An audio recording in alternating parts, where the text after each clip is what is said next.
Yo, yo, yo. Welcome back to the fifth round. As always, myself, Steven Moustaris.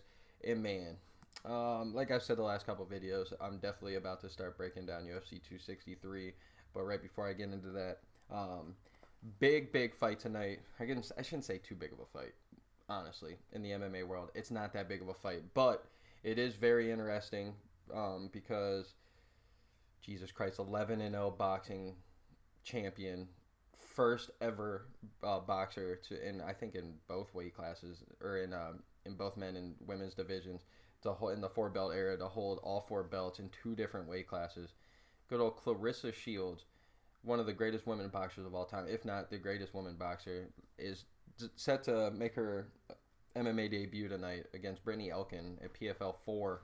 And it's not, like I said, it's not the craziest fight, not the most exciting thing to ever see, but it is very intriguing, I should say, because I mean, other than a Chris Cyborg and Amanda Nunes, we haven't really seen like a girl that dominant when it comes to stand up and whatnot. Like it's tough to explain. Like at least sleeping women, you know what I'm saying? Like, at least like putting them out, like a Francis Ngannou or whatever. And this is at least in the MMA world, like this is that one girl who definitely not now or in the next 2 years or anything is gonna be given Chris Cyborg or Amanda Nunes fits, but with the ability and just the capability, I should say, of just being able to become that fighter is what we hope for at least. It's definitely in with reach right now, and I really like how they're being smart about this. They're not about to throw her up against the Kayla Harrisons of the world or these other, like, I would say personally, like that second tier that's like they're great and they're running their promotion, but they're not the Chris Cyborg or the Amanda Nunes tier yet. And I'm really happy that they're like at least throwing her up against a no-namer for the first fight, and just to see how it kind of goes in MMA. Because I'm not here to talk shit or anything, but if you guys have been like keeping up on her, like just kind of the her training videos, I should say, from Winkle or from Jackson Wink out there in Albuquerque, New Mexico, where John Jones and Holly Holm and all them train.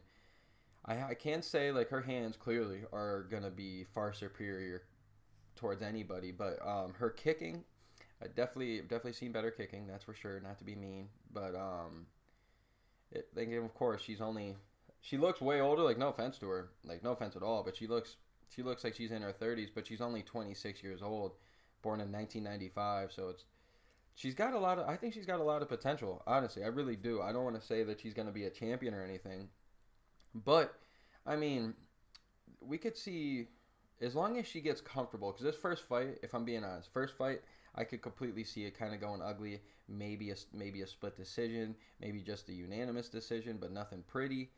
Um, or maybe like the first two rounds being real ugly for her, and then that third round she comes out and finally gets a little more comfortable and starts letting the hands go a little bit more. Because I mean, I'm definitely no expert or whatever, but I definitely kind of think that she's gonna be awkward at first. She's gonna be, maybe like afraid of the takedown, which is gonna make you completely. You're gonna be throwing punches differently. Your stance is gonna be way different. If you do try to throw kicks, I know that her hands are gonna be suffering a little bit just from the lack of movement she's used to. You know what I'm saying? She's not used to these movements, and so I could see it kind of being an uglier fight, especially first time nerves and stuff. But I definitely think she has the ability. If she can hone all that in, she's in, like I said, she's out in Jackson Wink, so it's like that's the perfect camp for her to put everything together.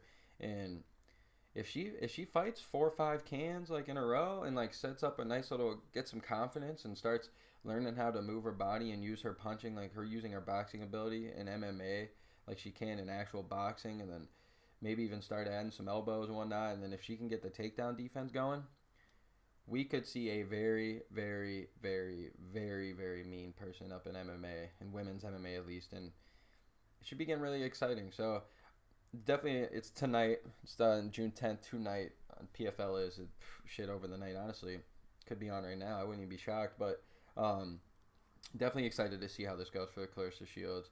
And also another thing for MMA world, this could easily be one of those ones where it's kind of like when James Toney came over. Yes, he fought Randy Couture, who is way fucking better than whoever Brittany Elkin is. But just saying, it could be something like that where you get a champion coming over and from boxing thinking that they can do this shit, and then very sadly gets tapped out in the first minute or even gets knocked out. You never know. So, like I've talked about endlessly, though, women's MMA is a little bit different. The scale is like completely different than guys. Like the guys, they're pretty close to each other. Like number 2 ranked and number 18 ranked in the 135-pound division, it's gonna be a good fight regardless. The guys are pretty fucking good. There's only like a little bit of difference in them. But women, you got the second ranked up there and 18th. Like 18th is probably gonna die. Just saying, the 18th ranked lady's probably gonna die. But well, this has been the 5th round as always, and I'm very interested to see how Claressa Shields does. So I hope you guys have a great day and please enjoy it.